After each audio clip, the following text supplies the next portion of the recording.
Bonjour à tous et bienvenue dans cette partie de la formation. Dans cette partie, nous allons commencer avec les pseudo-classes de position qui sont également des sélecteurs CSS. Donc, nous allons commencer. Alors, j'ai déjà créé un dossier qui s'appelle le sélecteur pseudo-classe. Voilà, je vous laisse faire tout ça. Et voilà, on va continuer. Donc, dans le fichier index, j'ai juste ce contenu-là. Dans Asset et puis dans Style, alors j'ai tout nettoyé. Donc là, c'est bon. On va pouvoir démarrer tout de suite.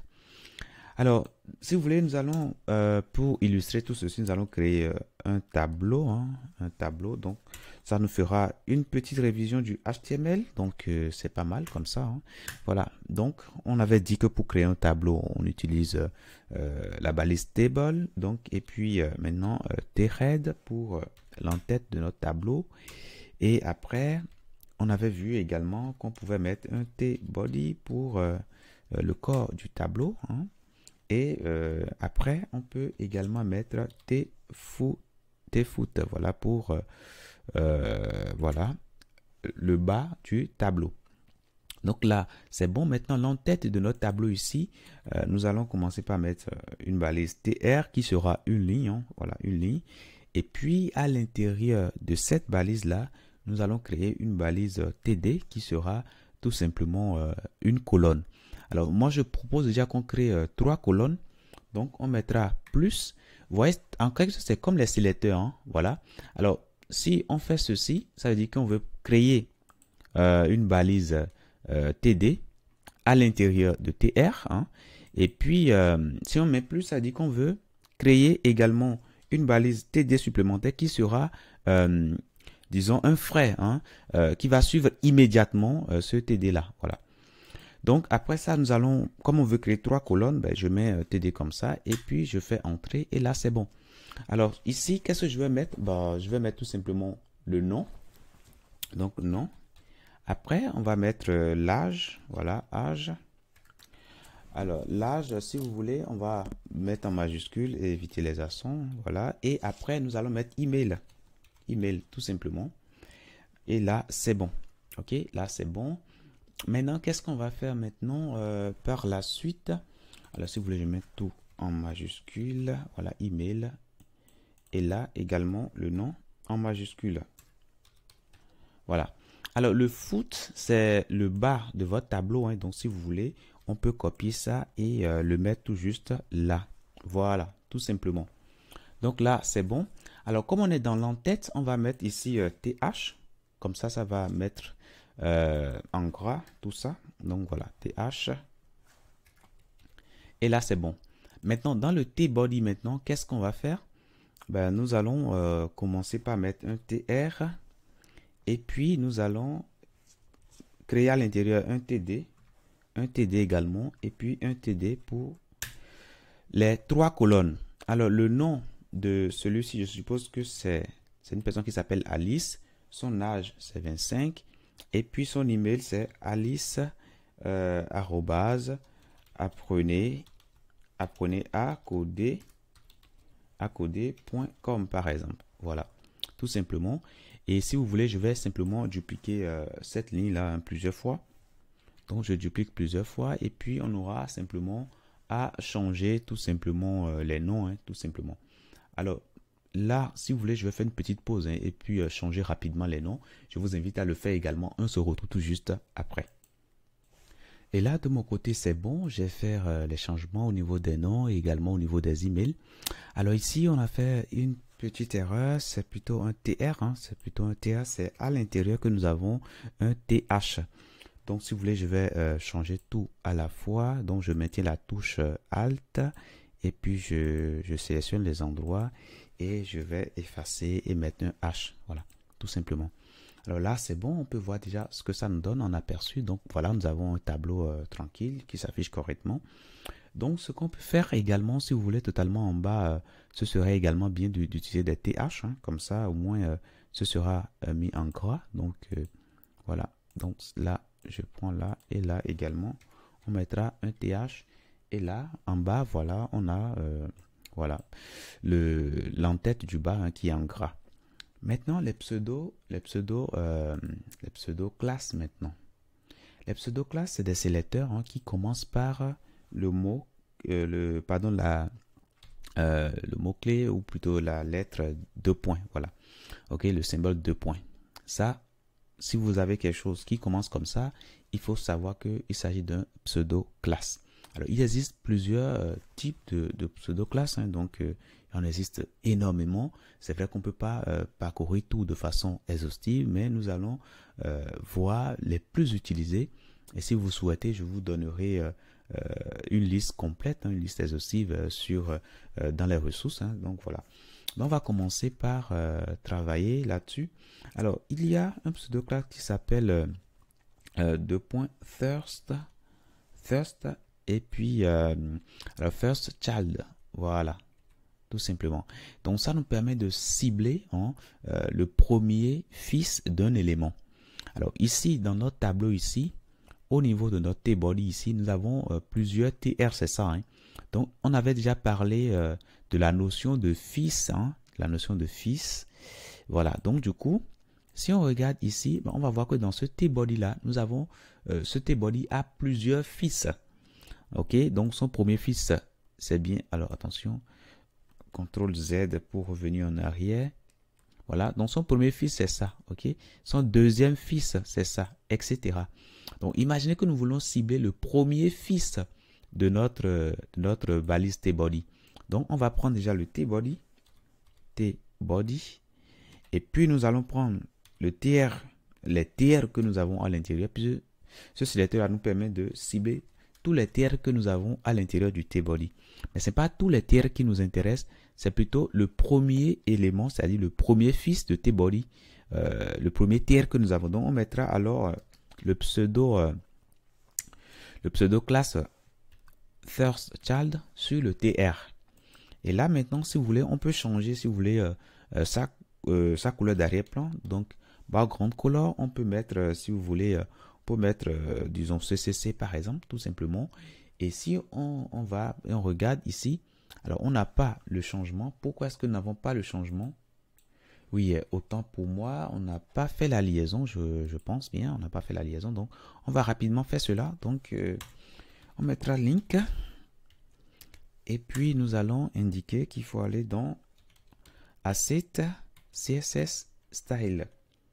Et là, vous voyez que on voit le changement, hein, on voit le changement s'est opéré directement, vous voyez. Voilà. Donc, il y a également, alors, nous avons First Child, mais nous avons également le Last Child également. Ok, donc là, Last Child. Alors, changeons un peu la couleur. Ici, mettons plutôt, disons, allez, on va mettre du rouge. Hein, donc, on va mettre red. Voilà. Attention, qu'est-ce que je fais là? Oh là là, un instant. Hein.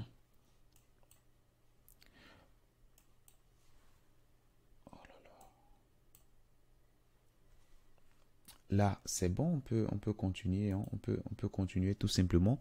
Donc, on mettra red ici, hein, tout simplement. Alors, une fois encore, ces couleurs-là, soyez patient, hein, je vais revenir après sur tout cela. Faites simplement ce que je suis en train de faire là, tout simplement. Et là, qu'est-ce qui se passe ici? Ben, on voit quand même que, vous voyez, ça change, hein, ça change tel que nous le souhaitons. Donc, là, c'est parfait. Donc, voilà, donc ça a bien ciblé le dernier élément, hein, voilà, de T-body. Donc là, c'est bon. Maintenant, il y a également un sélecteur, donc T-body, TR.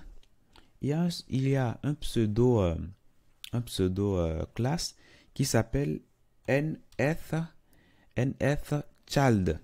Donc, ça nous permet d'indiquer ici le numéro hein, ou bien la position hein, de l'élément que nous voulons récupérer. Alors, imaginez que nous voulons récupérer le deuxième TR, ben, on mettra 2 là, tout simplement. Et ce faisant, qu'est-ce qui va se passer? Alors, si vous me le permettez, hein, je vais commenter tout ça. Hein, je vais commenter tout ça. Voilà, pour que on puisse venir à la case de départ. Voilà, donc si je reviens ici, là, on est bien à la case de départ. Hein, voilà. Maintenant, je suppose que je veux cibler le deuxième hein, fils TR. Voilà, donc je vais prendre ici le background color. Je vais le mettre à blue. Tout simplement. Et quand je reviens ici, voilà, je vois que le deuxième, le background color a bien changé. Vous voyez, donc je peux en faire autant. Je peux dire, ben, je veux le faire pour le cinquième. Voilà, lorsque je viens, voilà, je vois que ça change réellement. Vous voyez? Alors, déjà, le contenu n'est plus du tout visible. On peut mettre ça à white. Et ce faisant, lorsqu'on revient là, voilà, tout est parfait. Hein, voilà, donc c'est parfait. Donc voilà. Donc ça veut dire ici que bah, vous pouvez mettre à volonté hein, le numéro hein, de l'élément que vous voulez. Mais bien au-delà de ça, on peut encore mettre une fonction là.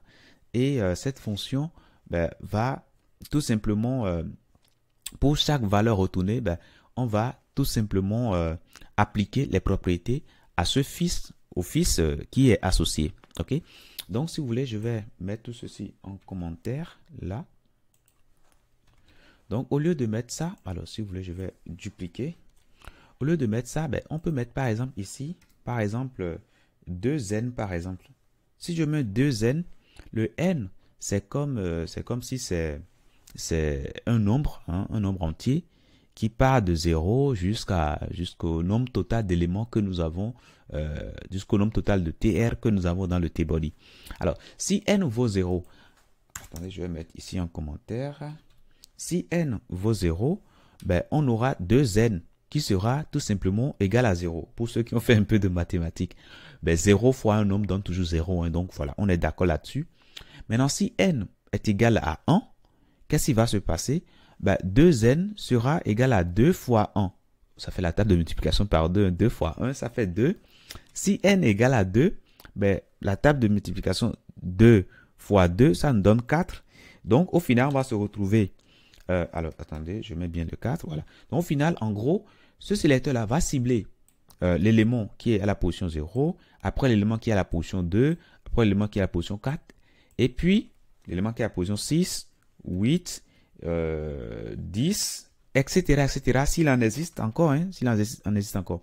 Donc, ce qu'on va faire ici, on va décommenter ça. On décommente ça tout simplement. Alors ici, si vous voulez, je vais mettre quoi? Je vais changer la couleur là. Je vais mettre gray. Gray, voilà. Et là, si vous voulez, on revient là. Et qu'est-ce qui se passe? Ben, on voit que ici, cet élément-là, c'est l'élément qui occupe la première position. Donc, ça n'a pas changé puisque on a dit que on partait ici de 0. Donc, comme cet élément-là occupe la première position, ça, on n'a pas pris ça en compte.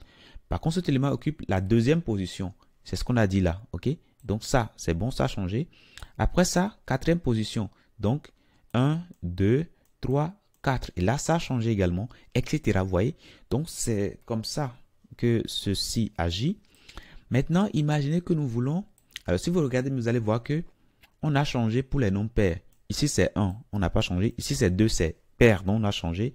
4 paires. On a changé, etc. Mais vous pouvez également dire que vous voulez changer pour les nombres impairs, hein, tout simplement. Et là, qu'est-ce qu'il faut faire? Ben là, alors ici, si vous voulez, je vais dupliquer à nouveau. Alors, ici, je vais mettre ça en commentaire. Donc, il faut noter que, en gros, on l'applique pour les n, enfin, bon, je dirais plutôt les nombres pairs. Nombres pairs. Voilà. Donc, en gros, qu'est-ce qu'on fait ici? On aura simplement les nombres pairs, hein, tout simplement. Maintenant, si on veut l'appliquer pour les nombres, enfin, c'est-à-dire des éléments qui sont à des positions impaires. Ok? C'est ce que je voulais dire. C'est pas plutôt nombre, c'est plutôt position. Voilà. Position, les positions paires. Maintenant, si on veut l'appliquer aux éléments qui sont à des positions impaires, c'est-à-dire 2, 3, 5, 7, 8, alors non, pas de 8, mais 9, et là 11. Alors, qu'est-ce qu'il faut faire là dans ce cas? Alors là, vous constatez avec moi que pour avoir 1, il faut tout simplement enlever 1 ici, hein. Enlever 1 de 2, et là, on a 1. Pour avoir 3, il faut enlever 1, etc. Donc, je vais tout simplement mettre ici quoi? Je vais mettre moins 1, tout simplement. Donc, lorsque n va valoir 0, lorsque n va valoir 0, on aura 0 moins 1. Donc, on aura moins 1. Comme notre tableau démarre de 1. Vous êtes d'accord avec moi qu'on ne va pas prendre ça en compte. Maintenant, lorsque n va valoir 1, ça veut dire que 2 fois 1, ce sera 2. 2 moins 1 sera égal à 1. Voilà, donc on va commencer par là. Donc si on va pour regarder, on voit bien qu'on commence à partir de l'élément qui est à la première position, après troisième position, après cinquième position, etc. Donc voilà pour cela. Donc je vais quand même faire une petite pause et on va continuer tout juste après. Je vous dis merci et à tout de suite dans la prochaine.